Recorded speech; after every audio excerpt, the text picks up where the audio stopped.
Okay, party people, we're just getting ready. Thomas Till and Jan Kalinowski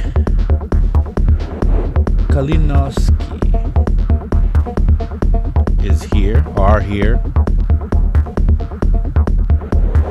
Ready to get started here. Just about 3 or 4 more minutes and we'll get the show rolling.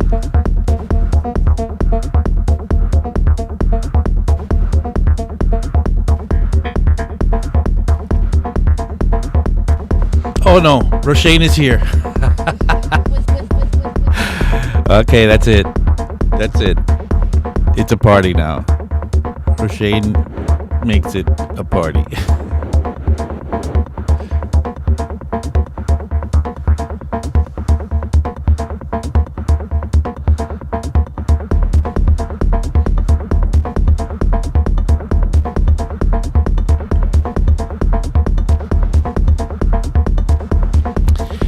Shane, we can talk about whatever you want to talk about. I'm gonna be working on the track, starting a new track. I'm gonna just make music, but if you drop questions in the chat, we can talk about it. I actually love if you would drop some questions in the chat because I really like to help you guys out if you guys have any hang-ups. Hey, Simple Sam, you're too late, man. It's over. The show is done.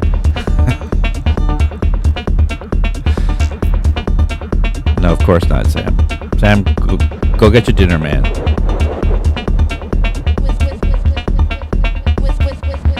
Future World Machines, hello.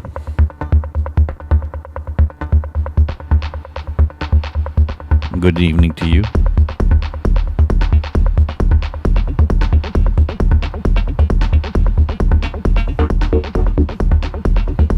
Couple more minutes.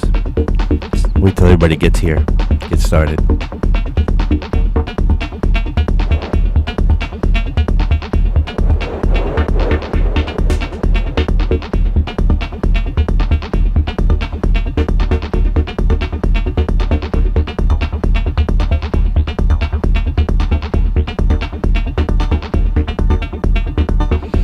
Todillas.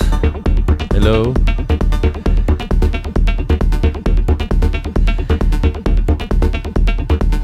Sam, you just better make enough rice for everybody. Hey.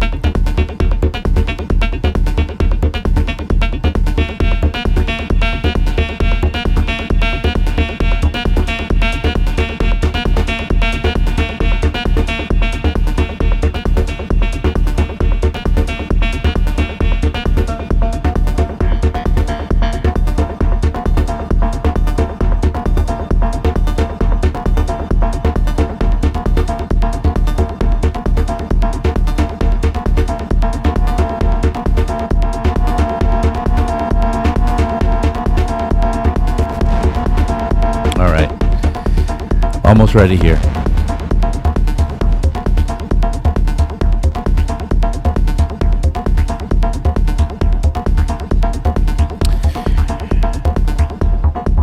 Thomas Till, Abe, how about using the search function in Ableton? Well, it's pretty straightforward.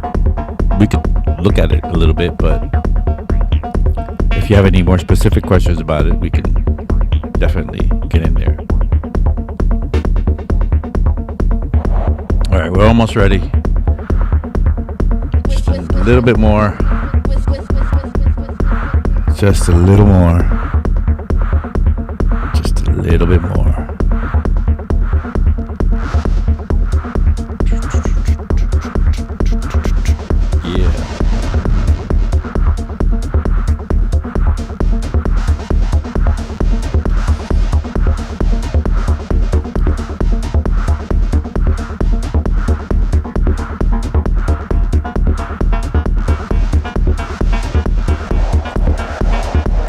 Ah, Eugene. Here. Nice. Nice to see ya. All right. Let's get this show started. What do you say?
Hey, party people. Welcome back. It's Friday, 1 p.m.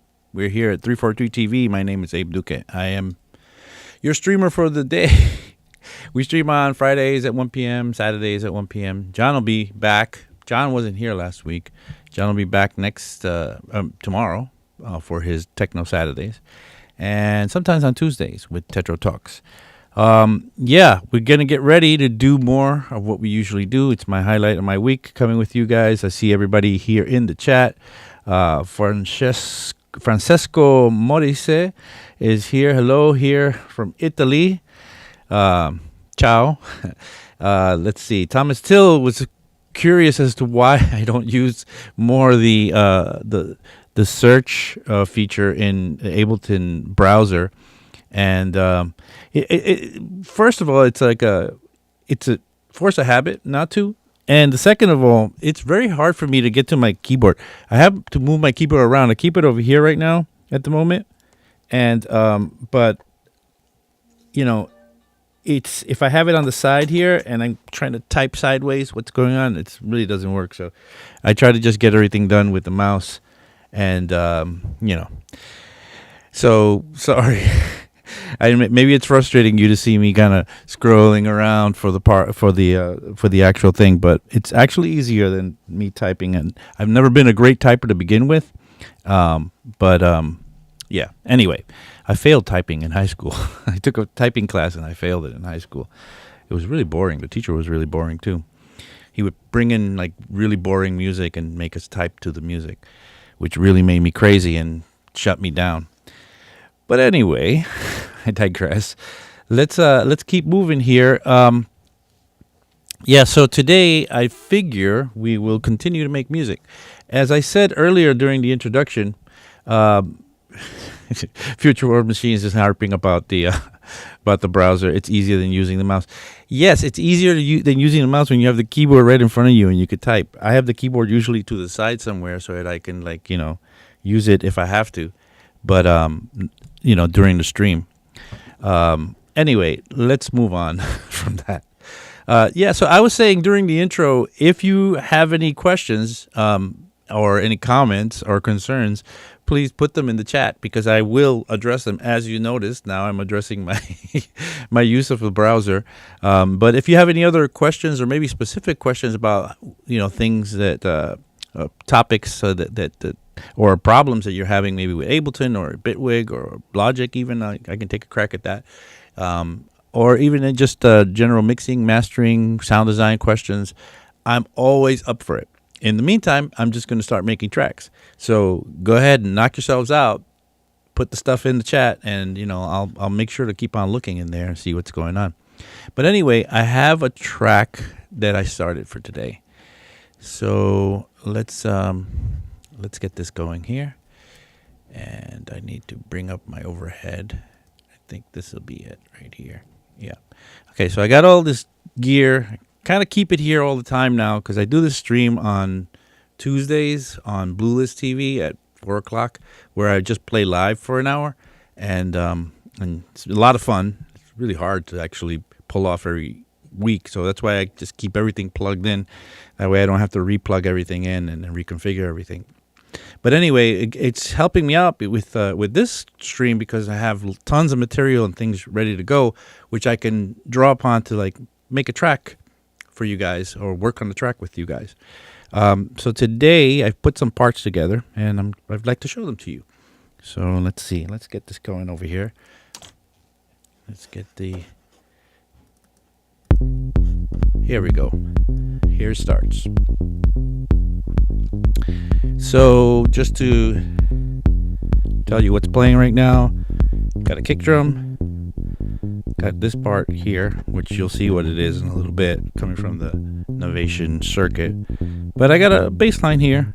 Try to keep them simple, these 303 bass lines. I don't want to be like screeching acid all the time, which is nice though to be able to screech with the acid, but I wanted to make it more of a bass line than anything else. That's my bass line for this track, which I kind of like. I have some variations for it. Where are they? Kind of just so we could switch out to some variations. but let's bring in the kick drum so you understand what's going on. Last track we did, we went with like a 707 set. We're gonna go with a 808 set for this, or maybe we just build our own kind of custom set, mixing and matching sounds. But let's see. Let's start out first. Let me introduce you to the regular parts first, and let me show you the circuit. The circuit is kind of be the heart of this track, I think. So if I open up the filter here, you'll see what I mean.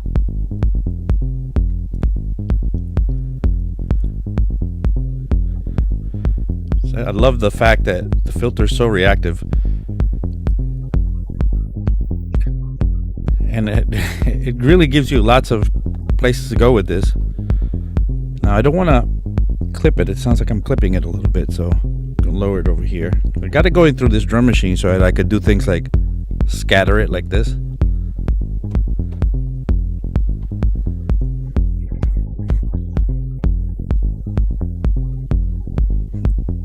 I guess this is the resonance. Yeah, this is the resonance for the filter here, and this is the actual filter. Let's show a little more of the gear for now. Let's get that view. So yeah, so filter is set up on this knob here, and the resonance over here. I'm probably not going to play with the resonance too much. Let's get some hi-hats in there.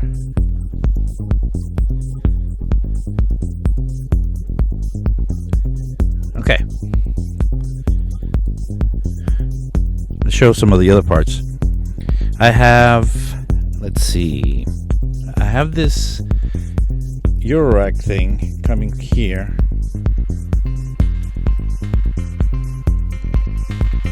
Just get this a little louder. And here's the ADSR for it. So I could shorten it and lengthen it. I could play with the attack.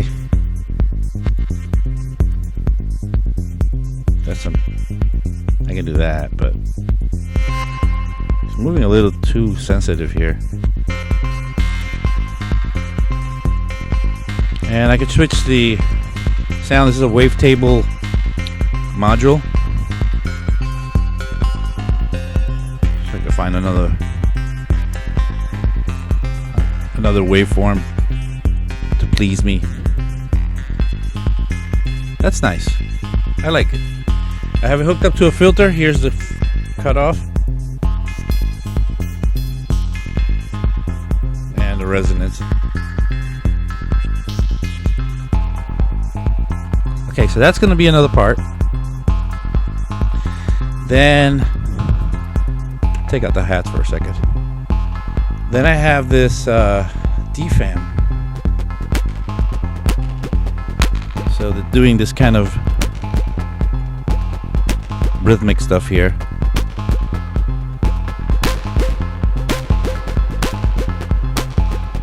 Okay, that's gonna be another part. So I got a lot of parts so far, and I got a few more. So let me just keep on showing it to you. Once again, guys, go in the chat, talk to me, ask me, put my feet to the fire like you did earlier today with the the search in Ableton. Okay, so I have the Minotaur here. So let me lower this one over here.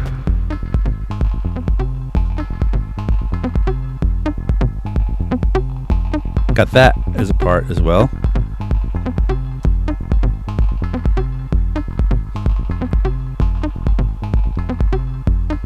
Okay, and let's lower this one. Let's bring that in when we need it. So that's going to be kind of like a mid-bass sort of weird rhythmic thing. Oh, and then I have this muffle thing from here. There it is.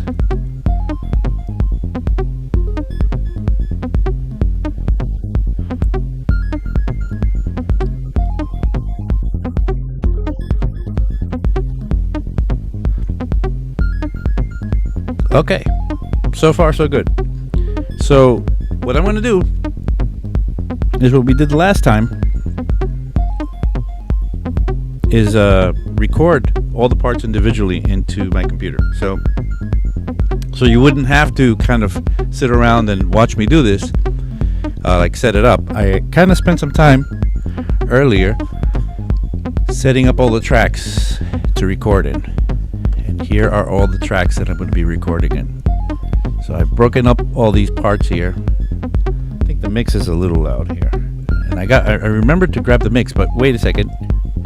Make sure I grab the right bit here. So I want 3 and 4. That's what I want. So I get a stereo. Last time I recorded the mix, but I recorded it in mono, and that kind of didn't work out too well. So let's arm all these tracks for recording.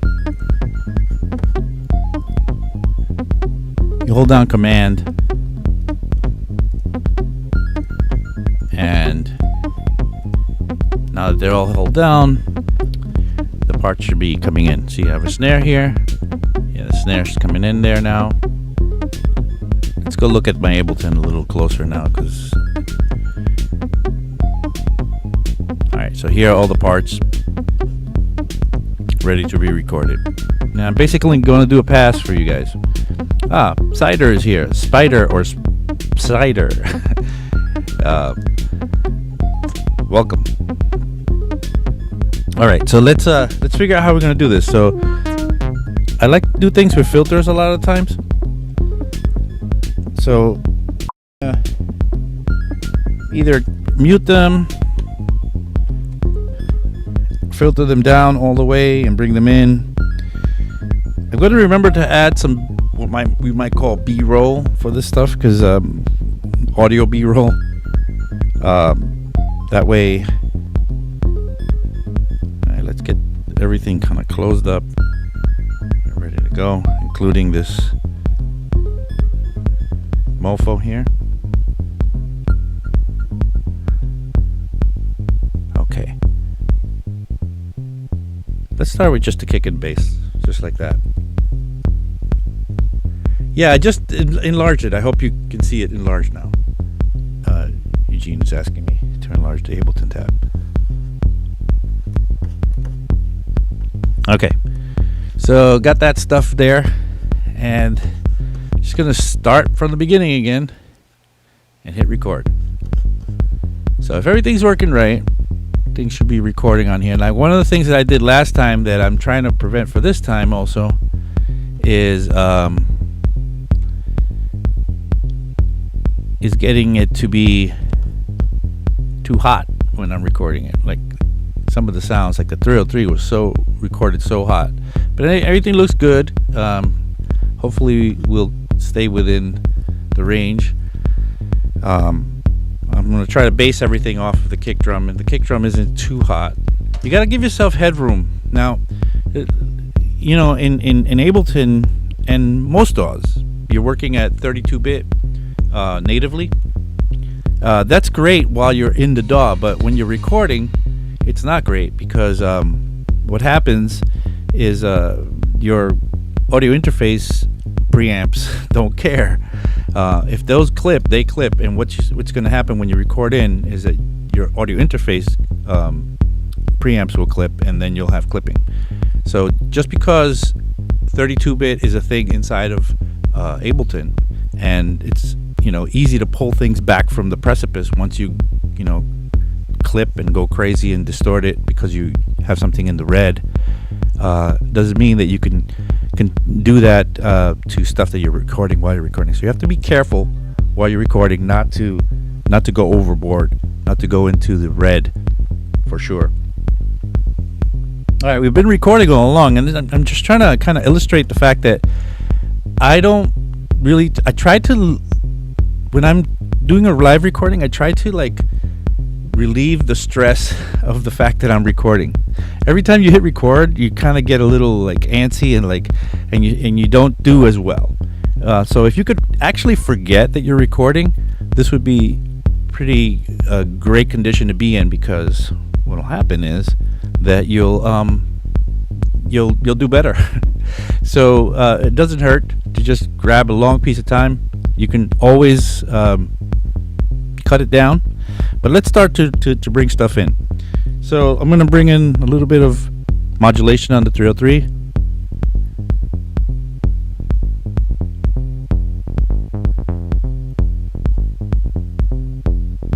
And then a little modulation to start opening up the main rhythmic synth part.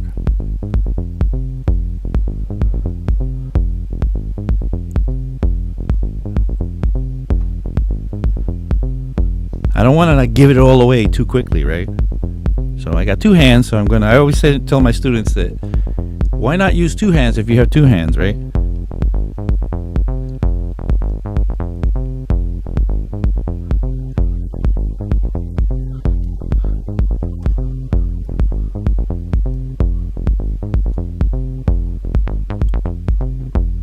All right, something else needs to come in now. Maybe bring in a hat, see what happens. Not bad. No, the hat's coming in dry. I could add effects to it later.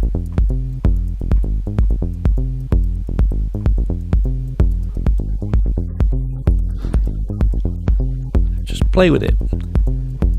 Have a little fun.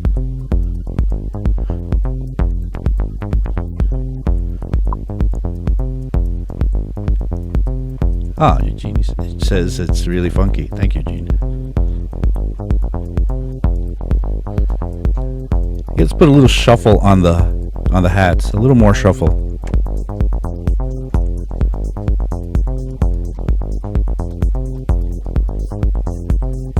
Let's bring in another one of these parts.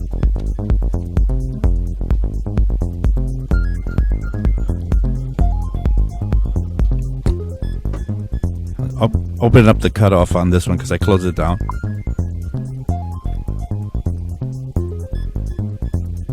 What's the blue tape on the bass spot? You guys know there's a thing in this stream about blue tape. Let's bring in the other parts though, and we'll talk about blue tape in a second.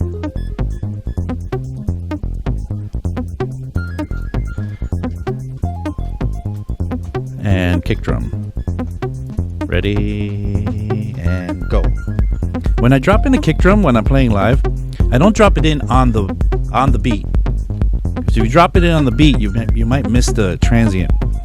So what I usually do is I'll do it on the and on the and I'll do it again.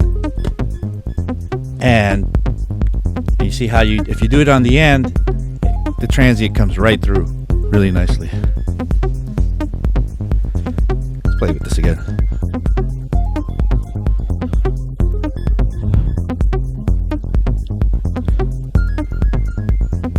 Oh, we have some Eurorack stuff here. Let's get that going.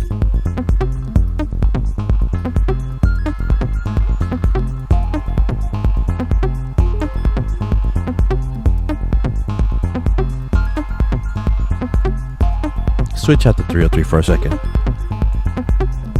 Drop out the kick drum and maybe hats too, and switch out the 303. Okay, let's see if we can do that all in time. Did it. Let's play with this here. Add it.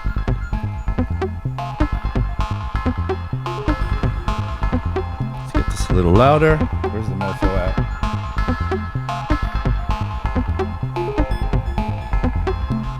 Let's take out the Minotaur, bring back this.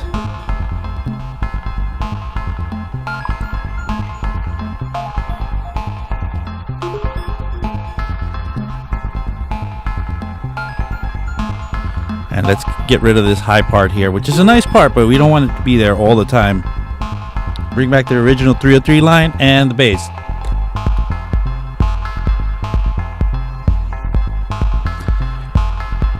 Now, I haven't done too many drums. I should get some drums in there. Now, I'm going to be able to, just because I'm recording all these parts individually, I'm going to be able to go in there and grab pieces and do things that I might want. So let's grab some hi-hats and snare.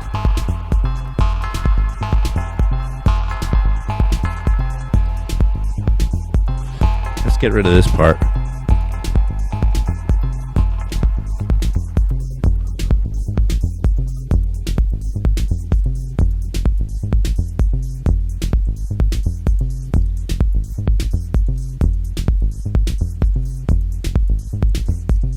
Something seems a little bit out of time there.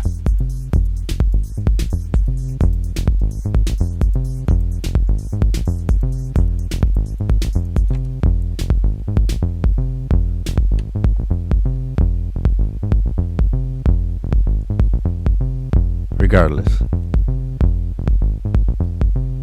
we're doing good. How long have I been recording? Probably too long. Let's have a look. And we're about okay, a little more than 8 minutes. But let's grab some more material. Let's do another pass. I usually don't worry about how long I record because I know that I can cut, and I'm depending on the fact that I can cut. And matter of fact, if I stay on, sometimes I feel better about now that 303 is really off, so I'm gonna, how do I do this to start and stop this thing?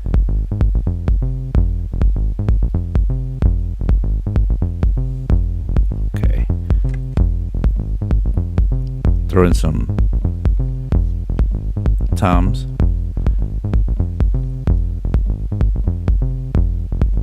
Rim shot.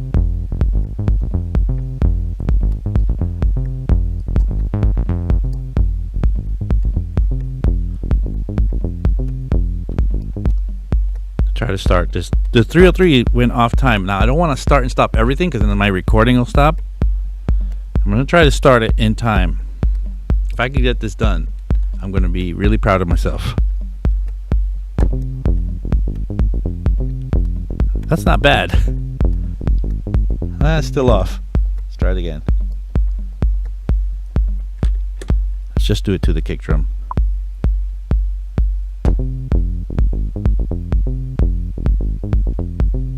Not bad. I have a second part here on this circuit. Didn't play that for you before. Secret part.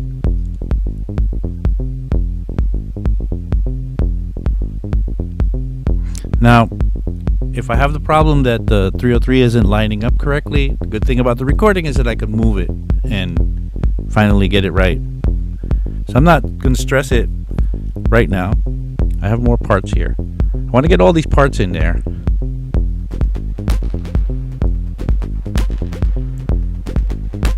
And then once I have them recorded, remember I'm doing an analog thing here, right? I don't think I have any digital parts, but you know what I do have, if I forgot, is I have a sample.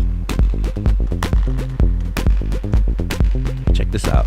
Some sort of goofy sample. Frequencies. Yeah, okay. The frequencies.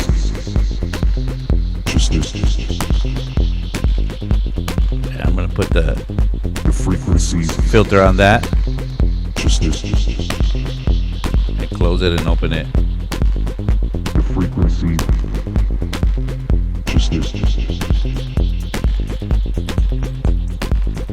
The frequencies.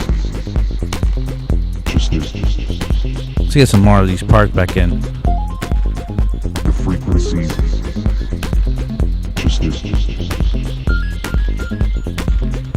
I should have mapped this to a knob. The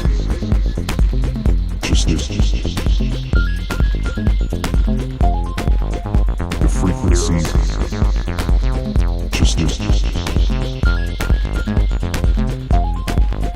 The frequencies. Yeah, the Cyclone is MIDI synced, but sometimes it drifts off, and I have to start and stop the whole thing. And you'll see once I stop recording, see what I mean.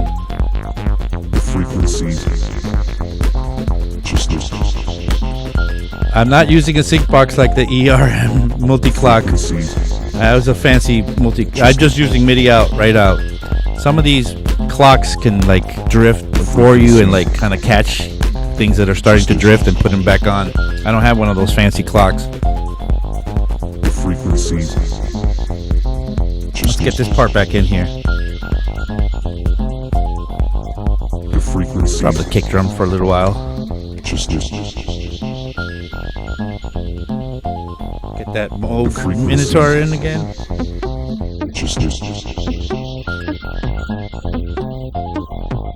The frequencies.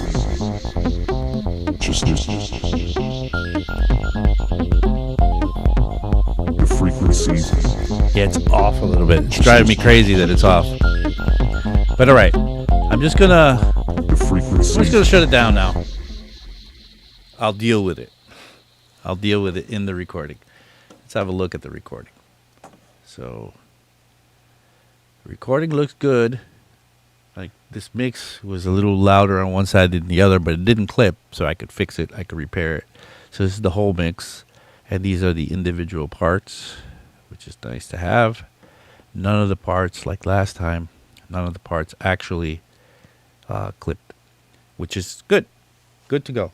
So now, if everything went right, we could just stop using the analog stuff for a minute and just work in the box now. Oh, Spider says, this is a dope track. Thank you. I'm trying really hard. So let's, I'm going to mute all these channels here. Get maybe some of that background noise out of the way. I keep my mic in there. Take out the mini Moog. Take out these effects units. And keep just the Ableton output. I think that's going to be enough. Let's see what this sounds like playing it all back. I think I'm going to... By the way, you're watching 343 TV. My name is Abe Duque. I'm here every Friday at 1 p.m.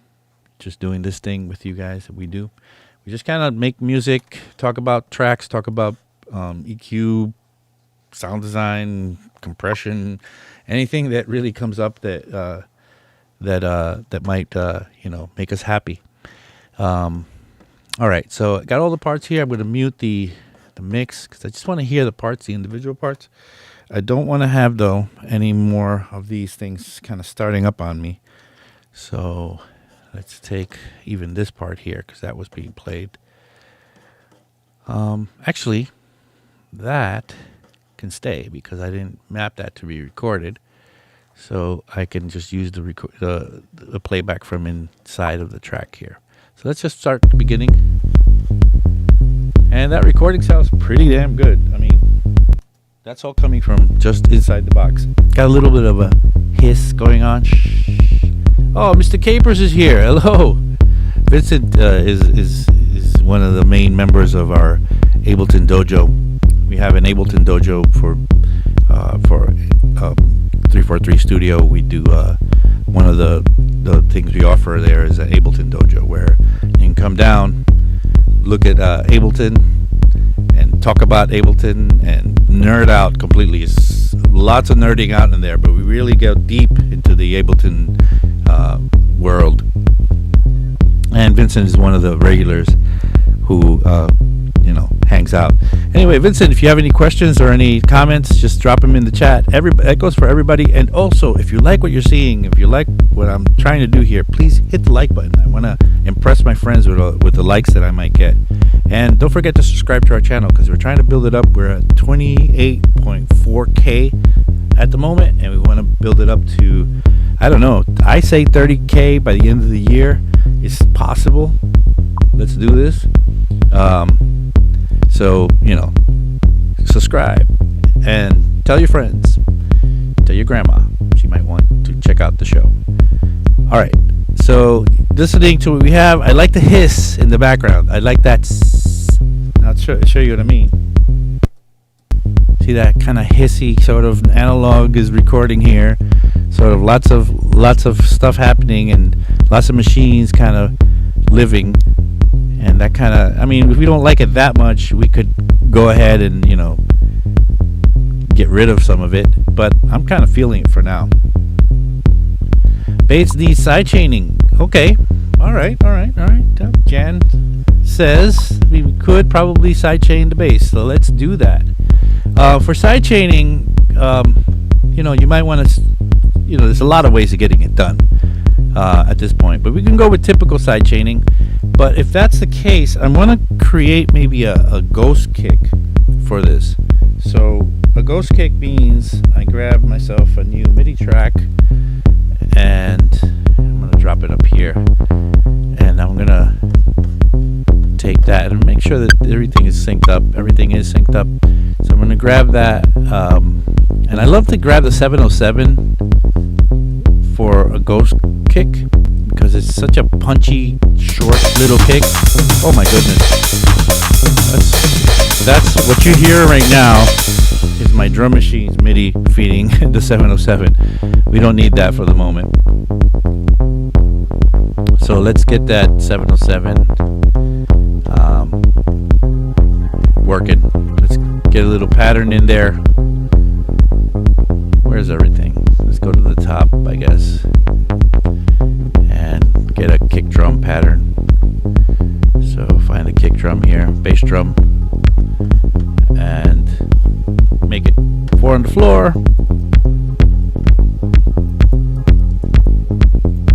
And that's going to be our ghost.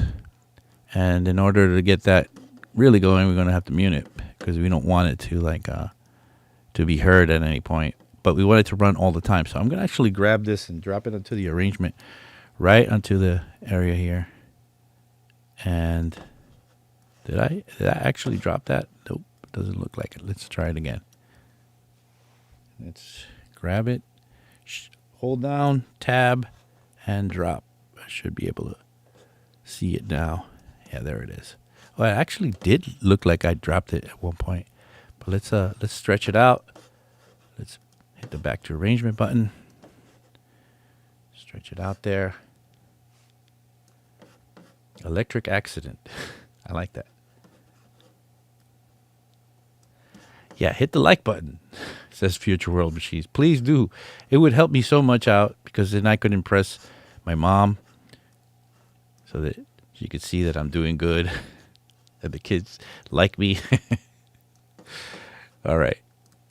So there it is, our ghost, and I'm going to rename this ghost as well. That's what you need to do. You need to just have something running all the time, something that you could always depend on as a ghost. You need a dependable ghost. How timely for the season that we're in right now, the Halloween season. We need dependable ghosts. Okay, so let's set up the bass line to work with our ghost. So here's our bass line.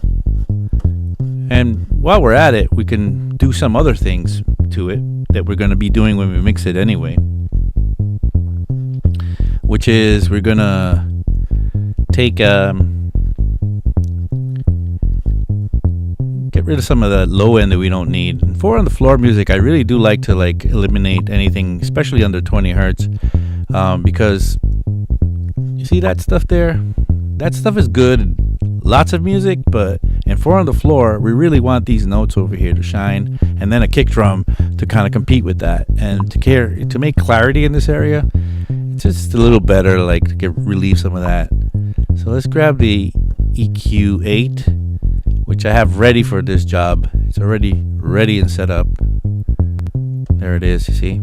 It's already ready with a 20 hertz cut.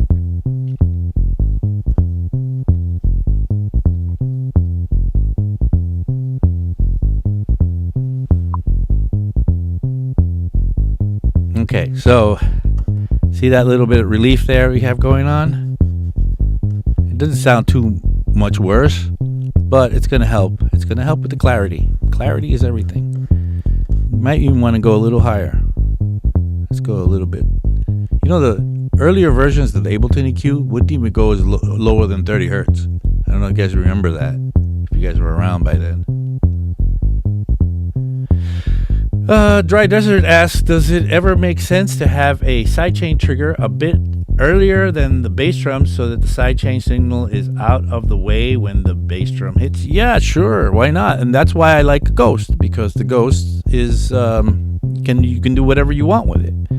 You don't have to depend on the kick that's playing right now. So Ghost has a lot of benefits to it. Okay, so let's add that. Let's add a little compression to it, just to kind of give it a little put togetherness. And let's do that without sidechain first. Let's grab the glue compressor, right, and just add a little bit of that fun that it gives. Tadilla says he or she, I don't know, I think it's he, has, correct me if I'm wrong, has always has the same pattern kick as the sidechain. That would seem like a good idea, but the place you get a problem is if you have, let's say you have the bass line and the kick going, and then the bass line starts to dip to the kick, and so the bass line is going to change. Let's show you. Let's actually make you understand it by actually doing it. So I'm going to drop a compressor in here. Oh, let's just make sure this gets a little compressed here. And but let's add this compressor for sidechain reasons, and look for our Ghost here. So our Ghost is doing its thing. Can raise the gain here to get a little more resolution here on our Ghost. Now I'm exaggerating it now, just so you could hear what's going on. Let's put it in peak mode too. But you hear the dip and the pump that's happening now. Now that dip and that pump is gonna sound great with the kick drum going. So let's get that. Where's that kick? Let's just get that. One of the things I really like to do is to move the bass line next to the kick, because you're always going to work those together anyway. So I kind of just like them to live together, so that I can maybe just do that. So that sounds great, right? Now that the sidechain off, it's a little too like filling in too much in wrong spots. But now it's a little more kind of letting the kick have more dominance in the mix, and the clarity is increased. So the problem happens though if you were to like come say to a place like here. If you have the where the kick drops out, watch what happens here where the kick drops out. Let's get it closer. The kick drops out, and now the sidechain keeps on operating that 303, and that 303 sound doesn't change. If the kick dropped out and that was the same that was sidechaining the bass line, then the bass line sound would change completely suddenly, and that might be cool, but it also might be really weird and off-putting. So in order to keep the consistency of the sound when the kick drum is dropped out, then we do it this way. So what happened to my sidechain here? Oh, I turned it off. Look at that. So let's just solo the.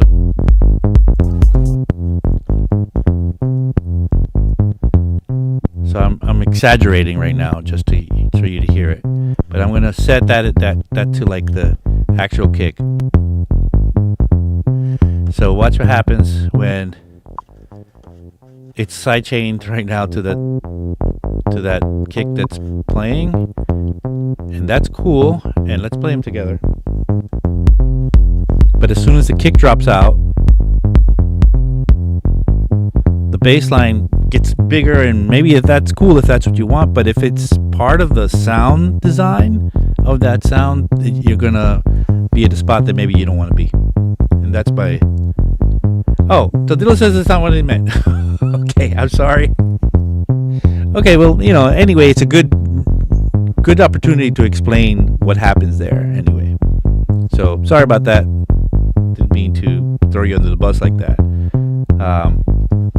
So there's, rather automate. Yes, automate is good.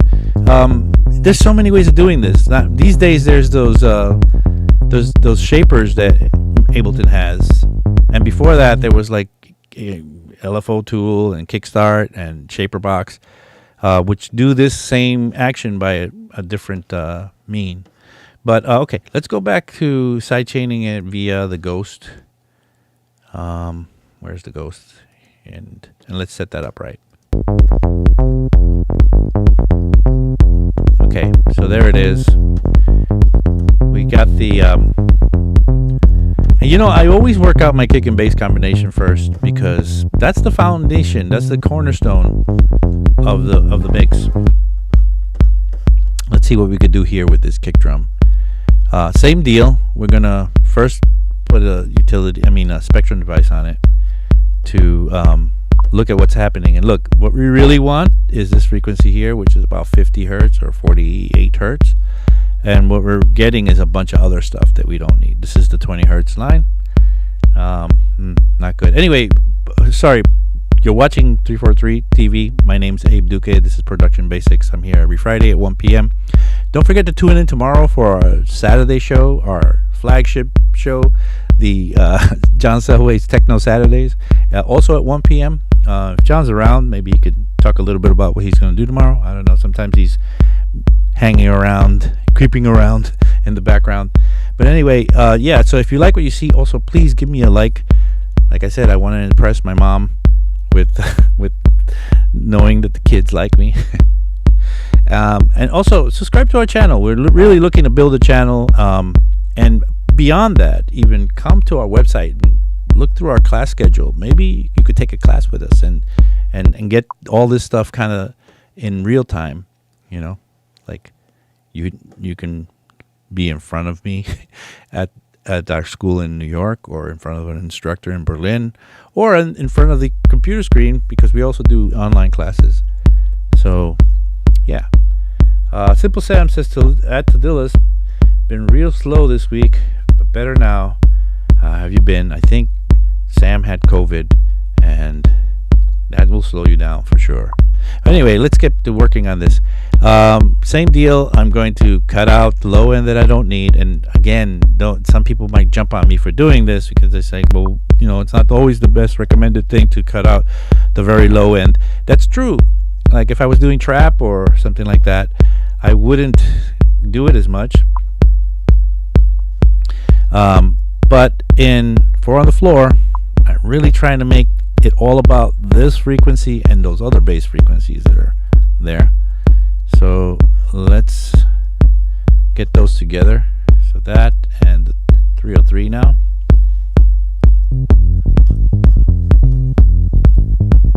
That's still plenty bassy still.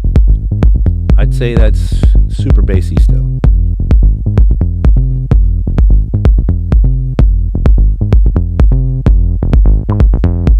All right, so got it going. Let's get back. So let's try to figure out where that hiss is coming from, because there's one of these tracks that has like a hiss. I got a feeling it's this 909 here. Nope, it's not that one. Oh, that's weird. Maybe it's the rack. Probably the rear rack. Yeah, it's pretty hissy. Now, I like it, but I'm gonna make it less, especially when things are not playing. So I'm gonna split that clip there and lower my hiss. So it's there, but let's see what happens when I start. Yeah, the hiss is there now. That's pretty good. Berlin streams are in German. We don't do streams from Berlin. We do. We have classes in Berlin. We have a school in Berlin, but our classes are in English there as well. But I think most of the instructors speak, of course, fluent German. Are Germans, really, and they would be happy to explain things to you in German if you need to. So Vincent Capers says gate it, and I could gate it, or I could delete it altogether, but I do want a little bit of that hiss in there. Just want to get that kind of flavor, that analog flavor that the hiss kind of gives you. Call me whatever, but And so this is that little bit of hiss. We could do. I could just, hit 0 on this and just get rid of it altogether, which might be cool. I don't know. Now I'm thinking I should get rid of it. Let me know, you guys. What should I do? Should I get rid of it? Should I keep it? Tadillas uploaded a new track last week to my SoundCloud. Everybody go check out Tadillas' SoundCloud. If you're up for a listen. And he's talking to Simple Sam, but why not everybody else, Go on there. Give him some feedback. It'd be nice. What are we doing here? So we'll decide later. I'll see what you guys are saying about this stuff. Let's get some of these other parts dealt with. So let's do that Minotaur, because it's a pretty cool part, and we could also. So that's a nice part. It's in mono, and it's very effectless. Has no effects. Yeah, keep the noise. That's what I say. Future Road Machines, keep the noise. So I'm keeping it. I like that, even though it's still dry and mono. But let's try some of that Haas effect stuff on it, just to see if we can maybe bring it to the sides a bit. So keep it in mono, but it won't be mono anymore. But keep it without obvious effects in it. But we'll drop a delay and lower the feedback on it. Change these to time. That way we can turn these down to as low as they go. I don't need the filter on here, and I need it fully wet. And the idea is that if we delay one side off of the other just a bit, we're going to get a pretty cool result. Let's do it without it and then with it, and then we'll tweak it to see where we're at. So let's go here.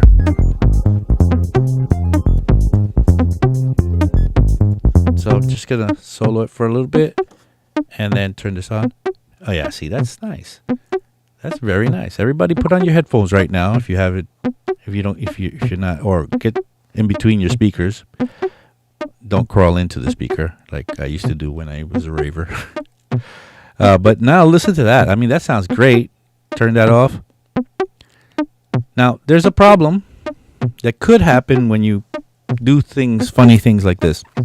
And I won't be able to tell if the problem is there or not right now. And what is it? What is Abe talking about? Well, when you perform the Haas miracle, which is, again, delaying one side off of the other. So having a sound that's coming at you at the same time from both speakers, but then changing the delay on one speaker so that it comes a few milliseconds to one ear versus the other. That makes it so your brain feels like it's huge, like you're feeling right now if you're hearing what I'm doing. But what is the problem that could arise from this? Now, I'll show you once again what it was to begin with, where it was right in the center without the Haas. And now let's turn it back on again. Anyway, again, hit the hit the like button, please, if you like what you're seeing. Anyway, so you hear that, how it opened up and how it closes up, opened up, closed up. Now, the problem that could happen when you do this is that you're going to cause a phase cancellation that you might not want. Now, if I'm in headphones, and right now I'm wearing these earbud thingies, I'm not going to be able to really tell if that's really going on or not, because my head is in between the two little speakers, and the waves can't meet each other and cause the phasing issue that Mr. Capers just alluded to.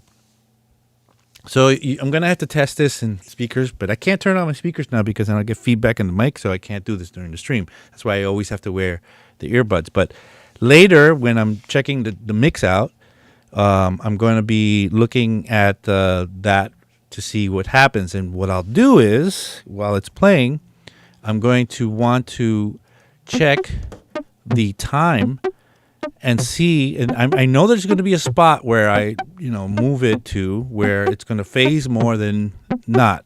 So I'm going to find a place, and I got about maybe almost 20 milliseconds that to play with here before the illusion kind of collapses. Because if I go to 55 milliseconds, you definitely can tell that the illusion has collapsed, right? But under 21, 22 milliseconds on a percussive element, you're going to be able to, move that around and still get the benefit of the Haas effect. Even with like 2 milliseconds of divergence, you're going to get that. No problem. So I'm going to keep that for now. I mean, you guys could tell me how it's sounding over there, if it's phasing or not. But that's nice, because now it just takes it from the center where other things are, and it gives it its own kind of special little spot in the mix. Just puts it in the mix in the right place. That's really nice now. I really enjoy that.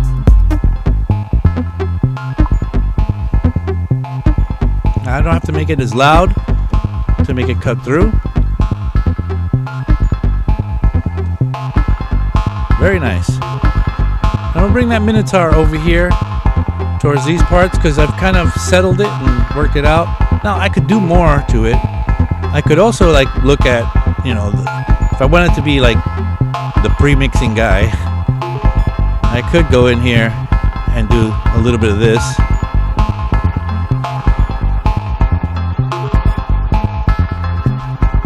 All right, let's listen to the track for a little bit, what I did to it.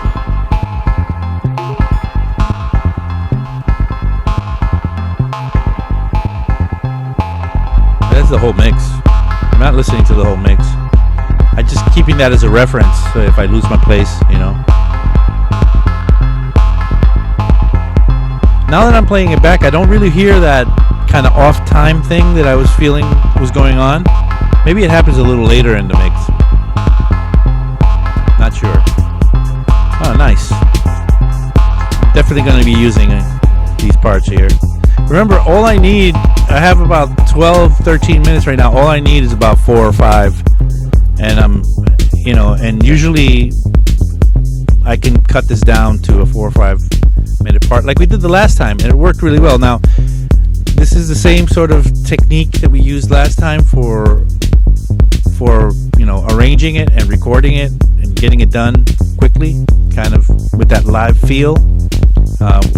What I'm going to do is edit this down, mix it up, and offer it up as a finished track eventually. Maybe after this track, we should go back to maybe a more in-the-box sort of workflow, where we kind of try another approach towards it. But there's that hiss again. I'm going to cut out the area here in that hiss. And I like the hiss, but not as much as it's there, so I'm going to just lower it to where it's just, nominal.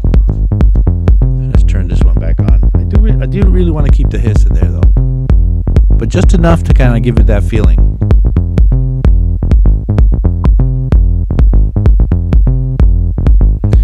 How sounds this Hars effects in mono? Not sure exactly what I mean. The hiss is cool, yes, Jan. The hiss is cool. We're keeping it. Okay. All right, yeah. Everybody's been calling Mr. Capers, which is Vincent, which is also 5, which is also chef now. He's the chef at the dojo. We hold the dojo every other week or something like that, twice a month at least. That would be going through 343 Studio. Check out 343 Studio. It's a gigantic dojo for producers. It's like if you have some problems with your mixes or ideas that you want to work out, we have feedback sessions, mentoring sessions, collaboration sessions, and the dojo as well. Anyway, oh, look at that. We're running out of time. That's not good. Yeah, Sir Don Vincenzo Capers. That's right. That's who it is. Okay, so lots of parts in there, but I could hear the moving off of time. Let's have a look at the 303 and what's happening actually to it.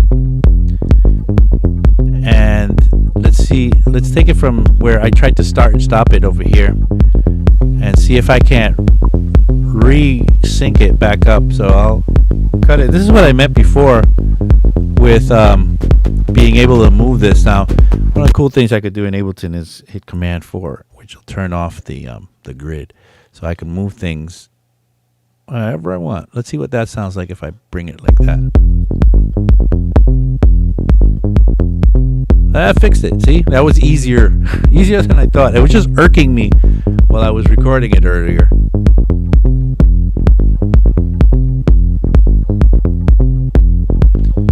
Let's see. It feels like it's a little off still. Let's try to figure out where we can place it just to get those transients right. Let's see what that feels like. Yeah, that's good. See? That was really easy fix there.